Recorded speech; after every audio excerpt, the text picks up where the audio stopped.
প্রথম দিন থেকেই রাজনৈতিক দল ও প্রার্থীদের আচরণবিধি পরিপালনে আইনশৃঙ্খলা বাহিনীকে মাঠে কার্যকর ভূমিকা পালনের নির্দেশ দিয়েছে নির্বাচন কমিশন। পাশাপাশি হারানো ও অবৈধ অস্ত্র উদ্ধার, চিহ্নিত সন্ত্রাসীদের আইনের আওতায় আনারও নির্দেশ দেওয়া হয়েছে।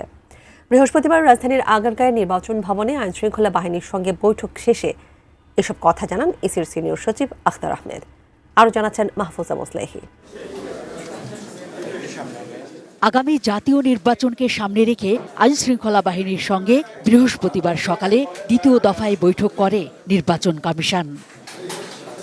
প্রধান নির্বাচন কমিশনার এম নাসির উদ্দিনের সভাপতিত্বে সভায় সেনা, নৌ ও বিমান বাহিনী, বিজিবি এবং আইনশৃঙ্খলা বাহিনী সহ গোয়েন্দা সংস্থার ঊর্ধ্বতন কর্মকর্তারা বৈঠকে অংশ নেন। ৩ ঘণ্টার এ বৈঠকে ভোটের মাঠের নিরাপত্তা পর্যালোচনা এবং নির্বাচনের আগের ও পরের নিরাপত্তাজনিত নানা কর্মকৌশল সম্পর্কে নির্দেশনা দেয় নির্বাচন কমিশন। ভোট কেন্দ্র ও নির্বাচনী এলাকার শৃঙ্খলা রক্ষায় আইনশৃঙ্খলা বাহিনীর সর্বোচ্চ সহযোগিতা চেয়েছে নির্বাচন কমিশন। প্রথম দিন থেকেই বৈঠক শেষে ইসি সচিব জানান, আচরণবিধি প্রতিপালনে প্রথম দিন থেকেই কঠোর আইন প্রয়োগের নির্দেশ দেয়া হয়েছে। টানা তৃতীয়বার অর্জন করেছে দেশের সেরা সুপার ব্র্যান্ড স্বীকৃতি বসুন্ধরা টিস্যু।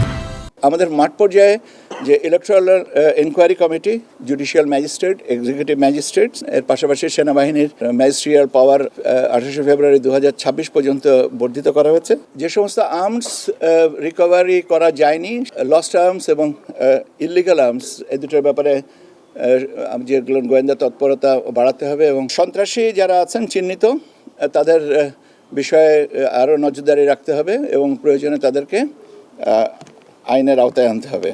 বলেন, নির্বাচনে রাজনৈতিক দলগুলোর কোনো সহায়তা না নেয়ার বিষয়ে গুরুত্ব দেয়া হয়েছে নির্বাচন সংশ্লিষ্টদের।